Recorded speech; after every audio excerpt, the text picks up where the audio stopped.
How much do you make a year in New York? I make millions of dollars in freedom. Crazy question. Can I come to work with you today? I'm Jim Keys, formerly CEO of 7-Eleven and Blockbuster. Should we check out how it's doing today? Sure. 7-Eleven was so successful with the Icy, but everybody else was selling them. They didn't trademark the Icy name, and the ad agency came up with the name Slurpee. I'm gonna do an extra large. What is some advice that you have for people who dream to be executives one day, or even just hold a job that they're passionate about? Whether you go to college or not, continued learning is essential. I've coined the expression CEO, change equals opportunity, because even today they have to keep moving forward, keep reinventing. Here's an example. I was in a Walmart one day, saw these packaged taquitos, and I thought, wow, I wonder if we could roll those on a roller grill. You brought the taquito to 7-Eleven. A long, long time ago. What attracted you to want to be the CEO of 7-Eleven? I think it comes down to opportunity. You know, you want to, as an employee, whatever you're in, if you're in a small company, if you're in a large company,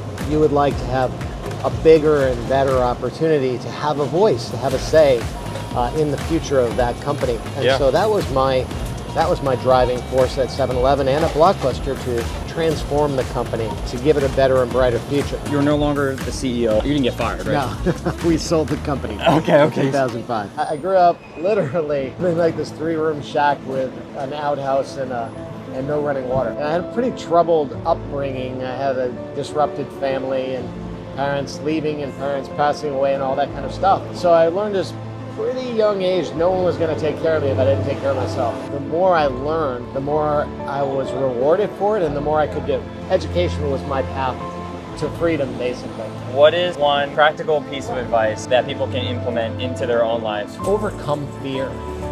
So many people are afraid of so many things, and adversity happens. Bad things happen. Believe me, I had some bad things happen, and at the time, you can't help but say, why me?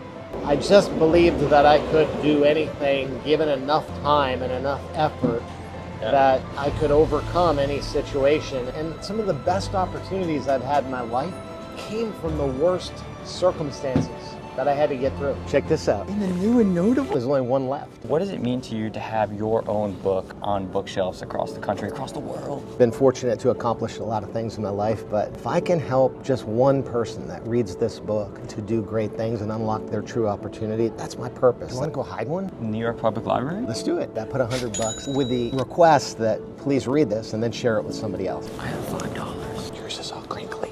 When did you get like your first kind of like big break, you think, or like your first bigger position, higher up position? Yeah, the first was actually an internship. Internships are really important. Gulf Oil hired me to be an intern, brought me to Houston, Texas. First time ever in a true corporate job. I'm looking around and everybody's going to lunch and having 2 martinis back in the day and falling asleep behind their Wall Street Journal. What I found was that when I would work really hard, I threatened other people. Their attitude was, you're making us look bad, you're working harder than we are, you're producing more, and then the expectations are on us will be higher. I want to be able to demonstrate that the harder I work, the smarter I work, the more I can make, and the more opportunity I have.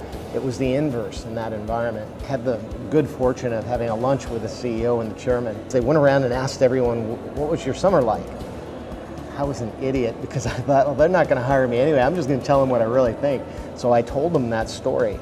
I hit the right button because they knew they needed to change. They literally took me aside and said, you're right. We want you to come to work for us full time. Pittsburgh, Pennsylvania, you're going to work for the chief financial officer in the planning department. We have to tackle this. So here you are, just like a 22-year-old kid who just gave your honest opinion, and that was like the opportunity that you got from the CEO. Yeah. Fearlessness. You have to be confident and do the right thing all the time is really what corporations need.